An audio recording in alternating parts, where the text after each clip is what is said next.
What can you learn in the next 21 minutes? That is what we are here to find out. Hi, I'm Kiki L'Italienne. Welcome to the 21 in 21 Talks, where invited speakers share their 21-minute talk about anything they want to. It's all kinds of topics ranging from beer brewing to beekeeping to woodworking, you name it, they're talking about it. This series consists of 21 talks that are 21 minutes long, happening in, you guessed it, 2021. Speakers can choose to use slides. They can choose to forego them completely. They could do smoke signals. They could do bird calls. We haven't had that yet. I'm still waiting. But as long as they don't go over 21 minutes, the floor is theirs. All talks can be watched as replays over on the Association Chat YouTube channel. And you can also go ahead and become a Patreon patron by visiting patreon.com/associationchat and show some support there. That would be absolutely encouraged, and it would be very exciting for me. So for this special 21 in 21 talk, we are hearing from Mike Pennington. And today, Mike is going to be talking with us about the Peter Principle in today's associations. I'm so excited to hear this. Everyone knows Mike. Everybody loves Mike. Here's Mike. Mike, welcome to 21 in 21. Well, thank you, Kiki. I'm not sure about the everyone loves Mike. My kids might say differently, but I've just decided to junk this entire presentation, and I'm going to do it about smoke signals, or with smoke signals, talking about beer brewing, if we can just switch over to that. So all kidding aside, this actually is a topic that I've been thinking about I was just telling Kiki, for actually a couple years. The Peter Principle, we'll talk about what that is in generic terms, and then I wanted to turn it into association terms. So what we'll do is we'll start off and we will dive into what is the Peter Principle, again, in generic terms. I've got a little bit of an aside in the middle of it because that's what I do. We'll talk about some things that Dr. Peter, he's a pretty funny dude, actually. So some of the comments that he came up with, I think you'll enjoy. And then I'm going to spend a little time making it relatable to associations. That's when I transition from just the generic Peter Principle into the relatable association version of the Peter Principle. And then the meat of it, obviously, is, okay, so now we understand the issue. What do we do about it? And we'll finish it off from there. So to start with it, what is the Peter Principle? Some people may have heard of it. Some people may really know what it is. And some people may have no idea what the Peter Principle is or what it became over the last 52 years. But there's the giveaway. It started in 1969. Dr. Lawrence J. Peter and his buddy Raymond Hull. I don't know what happened to Raymond Hull, why it's not the Raymond Principle or the Hull Principle, but the Peter Principle was written by the two of them. It's called the Peter Principle, Why Things Always Go Wrong, is the title of the book. And to me, the most amazing thing about this book and this principle that they came up with was that it started off as satire.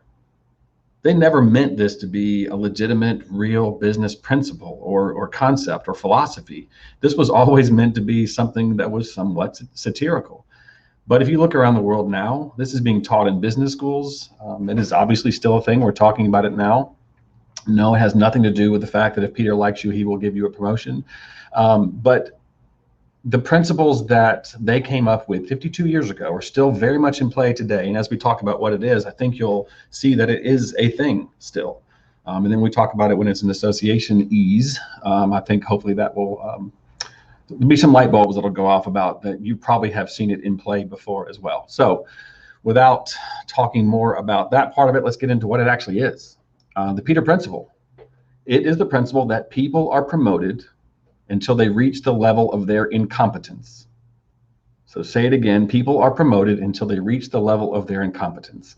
Said it differently, that you do well and you're going to be promoted until you get to the point where you can't do well anymore. You've passed your level of success.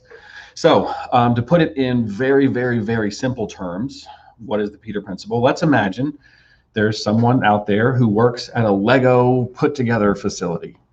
He is in charge of making very rudimentary little Lego structures. So he does a really, really good job at this. He's one of the best they've ever seen. And so what do? They give him a promotion. And now he's in charge of making slightly more complex Lego figurines. And he does a really good job. So what happens next? You guessed it. He's promoted once again. He's making even more complex Lego figurines. And the cycle continues. He does really well. He's promoted. Now he's making the Sydney Opera House out of Legos because this guy's the best we've ever seen. So now he's promoted and he's the manager of the Lego. Uh-oh. We face Lego disaster. Our Lego hero, who was continually promoted because of how great he was at putting Legos together, has been promoted to a position where he can no longer succeed. He is past his level of competence. So in Peter's terms, he's been promoted until he's reached the level of his own incompetence. It's a bad place to be. It's a very real concept, and we'll talk in a little bit about some of the funny side of that, then we'll get into the association side. So this is my fun aside. I think it's fun. You may not. Some funny comments. These aren't necessarily directly related to the Peter Principle right now, but it gives you a little bit of flavor, maybe, about Dr. Lawrence J. Peter, some of the comments and quotes that he had. He said, "The noblest of all dogs is the hot dog. It feeds the hand that bites it." So I think he's a lot like me, coming up with crazy little things like that. The noblest of all dogs is the hot dog. It feeds the hand that bites it. Another thing he said, and this one actually is really related to the Peter Principle, and I actually invite you to do this with what I'm about to say. I want you to picture your own association structure.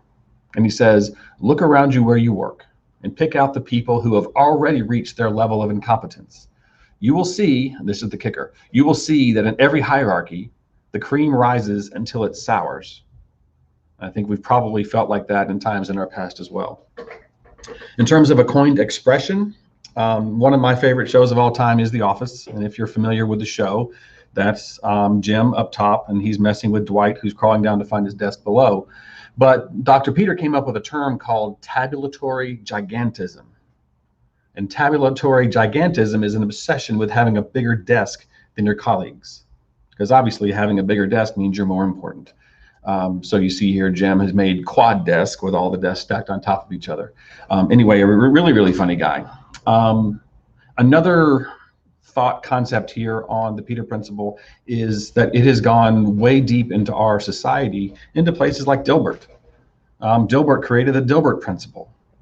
And this one is actually looking at it in a little bit of a different way, but it says that the most ineffective workers are systematically moved to the place where they can do the least amount of damage. What place is that? Management. So they say you take your most ineffective workers and make them managers so they can get out of the way and real work can happen. But enough of the aside part of this. Let's get into the relatable side. Like, how do we relate this to associations? So another of my favorite shows, Friends, has a great example of this. Obviously, with the reunion they had this year, I had to bring Friends into play. So if you're an uber fan of the show, like I am, you probably remember a character named Doug. Doug was Chandler's boss at one point on the show. And we come into a scene where Doug is pointing to this graph. There's an arrow that looks like this red one pointing up. And he says, so in conclusion, the lines all go up, so I'm happy. Have you ever had an association treasurer who acted like that? I have. I don't have a clue what these numbers mean, but they're bigger than they were last year, so that must be, it's a good thing. That's an ineffective treasurer in the modern day association. So we don't want to have Doug as our treasurer. So let's give a little bit of an example of what, a very simplistic example, but an example of how the Peter Principle can play out in association terms. So let's say you've got Susie J. Volunteer, and she is on a committee. And she is the rock star committee member. She's always there. She always volunteers. She's always on time. She gets her tasks done. She is the quintessential volunteer on a committee. So what do? We make her the chair of the committee. Of course she is. So now she's the committee chair. And of course, because she's Susie, she is the world's greatest committee chair. Her committee always finishes their tasks. They reach their stretch goals. She's got great participation. She's got great engagement. She's got great buy-in. Everything is just killing it with this committee thanks to Susie. So what do? Of course, we promote her. We put her on the board. So Susie's on the board, and she is that board member. Everybody can look back and remember they have that board member who just does everything the right way. They're always there. They're leading engaging discussions. They're asking the probing questions. It's the perfect board member. So what do? Of course, we promote her again. We make her an officer. So year one, she moves into the secretary role, and she's great. Again, she's doing everything that she should be doing. She's moving the association forward. She's moving everything forward. And so then she automatically rolls into the position of treasurer. Uh-oh. Susie's not cut out to be a treasurer. But the way our association's set up is she automatically became a treasurer because she was good at the roles that she did before. We have created, in the association terms, the Peter principle, a bit of an association disaster. Susie doesn't know a P&L from a PB&J. Susie thinks that a 990 is a line of shoes created by New Balance. She basically is Doug, Chandler's boss from Friends. She's Doug. Lines point up, so we're good. So we sit back at this point and say, how did we find ourselves here? So if you've ever been in a nominating committee meeting or heard people talking about who the next leaders will be, ask yourself if you've either heard or said any of these things. Well, it's his turn. He's been a great member for a long time. It's his turn. She served her time. She deserves this role. Why do we ascend through the chairs? Well, we've always done it this way. Or on the converse, for the other three of these, I just don't think he's ready yet. No one's asked her, but I'm not sure she's interested. Now, she's too new. Let's let her volunteer for another couple of years, and then we'll see if she's still interested. We do this to ourselves. We lock ourselves into a corner by forcing these somewhat antiquated hierarchical structures into our associations. So now we've kind of defined what this issue is. And the question is, all right, Mike, so what do we do about it? Well, the first thing you do is you forget everything you know. We've been trained and taught for years that this is the way things are done. You're a good committee member, you become a chair. You're a good chair, then you're on the board. And those are the people who've met those usually unwritten minimum criteria and characteristics to be able to qualify for the next level. Why? Why do we create these structures that force ourselves into the concept where we're going to promote someone past their level of being successful? So forget everything you know, and let's start over. It's okay, in some cases, to be radically different. You don't have to go the same direction as everybody else. Maybe we can be a leader here and say, let's do things differently. If someone ever says to me, we've always done it that way, or we've never done that before, the first thing I want to say is, great, I don't care. If you say we've always done it that way before, then my first reaction is to say, okay, maybe we should stop. Or if you say we've never done that before, my first inclination is to say, great, that's a great reason to try it. So I'm going to take you a little bit off course here, but I think we'll colorize this point a little bit to look at a comparison of Netflix and Blockbuster. For those people who are my age or older, you know Blockbuster. Back in the 90s, if you wanted to watch a movie, you had two choices. Go to the movie theater or rent one from Blockbuster. You drove to the store, you looked around, you found the movie and hoped they had it in stock. You went and paid $3. You went home, you rewound it when it was a VHS, and then you brought it back to the store. That's just what you did. They said, we've always done it that way.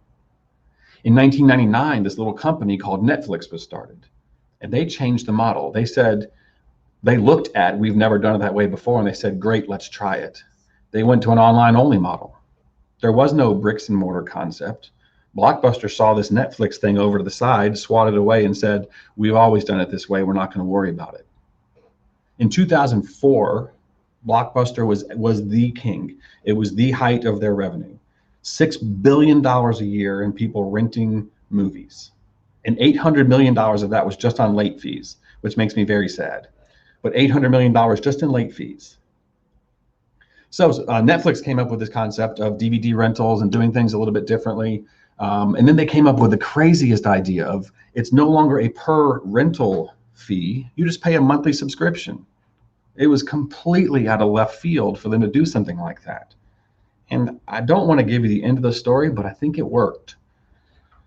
Today, I want you to guess, I won't make you guess, how many Blockbuster stores there are in the world. The answer is one.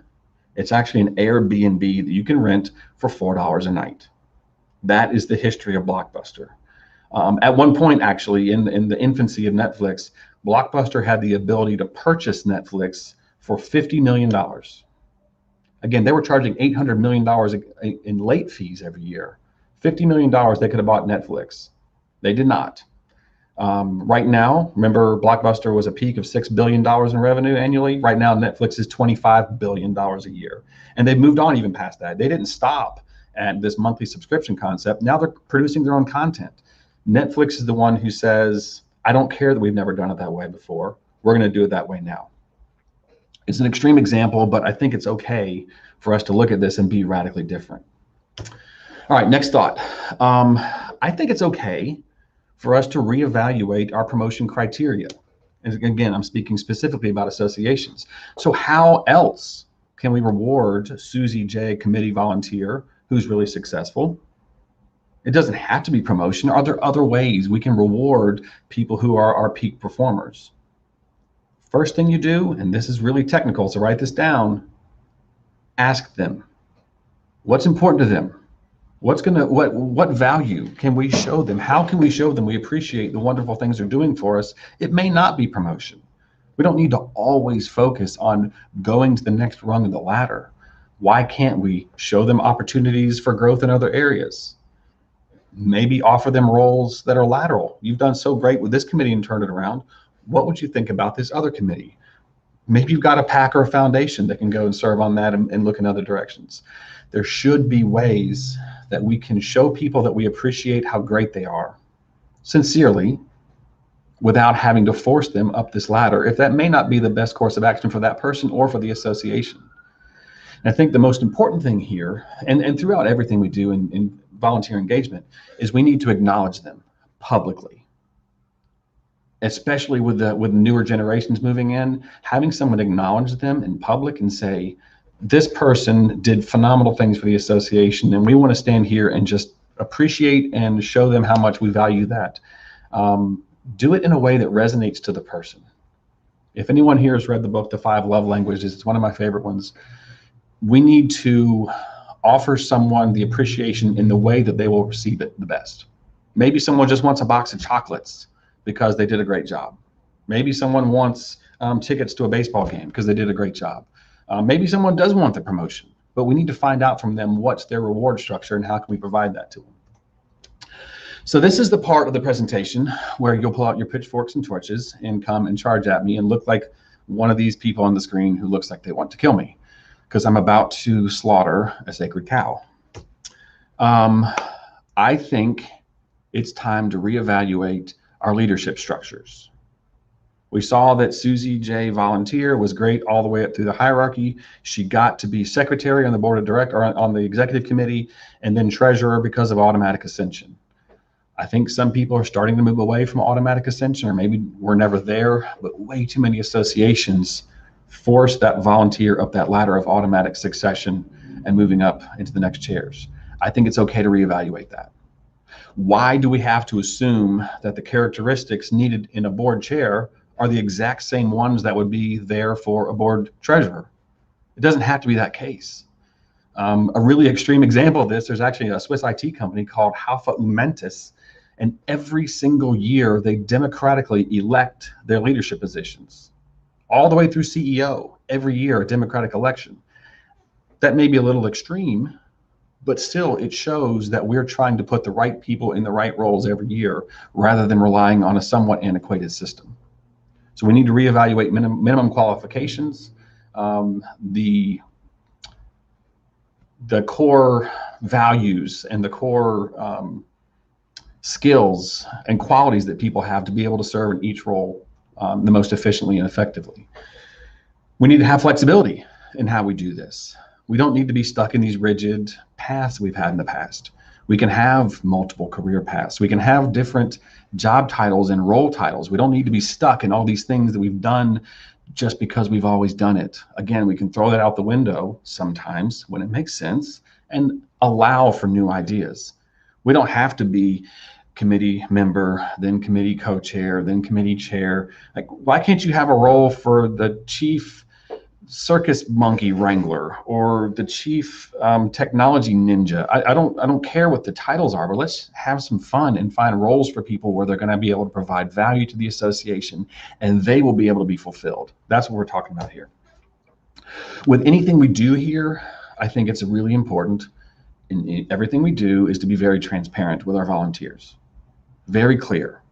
This is how we handle promotion and ascension. This is how we this is our reward system. Here are the things that merit promotion and rewards. Here are descriptions of all the different roles we have and the minimum qualifications and characteristics. We're looking for the people who fill those. If we're really clear with those things up front with our volunteers, they may not come into it with well, if I do this really well, I'll be the board chair in 3 years. We don't need to put these people into this tiny little funnel where board chair is the only role that looks like someone who's had a great deal of success. We should celebrate everyone who volunteers with us. Now, the next 2 slides after this one, I'm switching the side of the conversation a little bit.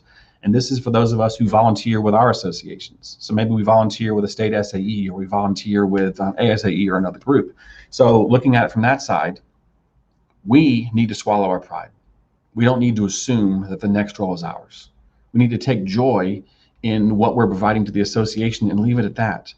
If the promotion comes, great. If I'm the right person for it, great. But we shouldn't assume that it's going to be ours because we've served our time or some other concept like that. The second thing we can do is study. Why can't Susie J volunteer who was not ready to be the board treasurer? She could study for that role. You can learn how to read a P&L. You can learn how to understand a balance sheet. So it's okay to study for what you think that next role is going to be. Again, if we're clear and transparent with what the qualifications are for the next role, then why can't someone get themselves ready for it and get themselves prepared to be that next person in that next role? So it's okay for us to study and try to get into that next role. It's okay. That is actually at this point the meat of the presentation. I don't know if we do chat questions on these, Kiki, but if we do, this is when people ask stupid questions. So I actually put this on every presentation that I do just because it cracks me up. But that's everything I've got. Oh, let me see. I took it down too fast. Yes, Society for Asking Stupid Questions. Nice. All right. Oh my gosh. That I don't belong to that association, but I think I should. Maybe I'm an unofficial member. Well, the other one, I heard it, someone else who said it, there are no stupid questions, just stupid people who ask questions. That was described to me one time before. I think they were talking about me. Anyway. Well, thank you so much. I really appreciate it. And I hope that everyone reaches out to you and with their additional questions and to figure out how they can solve for their own Peter Principle, maybe overcome some of these challenges that we have. We don't want to ever get to that point. Oh, Greg has a question. Greg Melia. Oh, my friend. Okay. So Greg says, Mike, what are some ways that you suggest recognizing board members for their service? Well, again, Greg, I appreciate the question. I think a bottle of scotch. I agree. Greg Melia, I think that's the biggest thing is a bottle of scotch. No, it goes back, I think, asking at the beginning. Someone starts volunteering. I'm going to start off by asking them what their value system is. How can I show you? If you do a great job, I'd like to know how I can tell you that. I think also being public out in front of the membership. This person has been a great committee member and chair and board member now for X number of years. Let's look at all the things that the association has accomplished while they've been in a leadership role. Mm-hmm. I'd love being public with our members about what the volunteers have done. It's not about me as staff. It's about what the association belongs to the members. So we should be promoting what the members are doing to further the association. Yes, I'm on staff. It's my job to do this, but this is a volunteer gig for all these people. So I ask, 2, I'm public with recognition. Thank you so much for joining us today, Mike. That was a fabulous 21 minutes. I know that I feel a lot more informed, and I hope everyone else does too. Thanks, Really Kiki. appreciate it. Thank you. All right, so what do you think? Do you feel better? Do you feel stronger? Do you feel faster? Do you feel like you can fight your own challenges with the Peter Principle?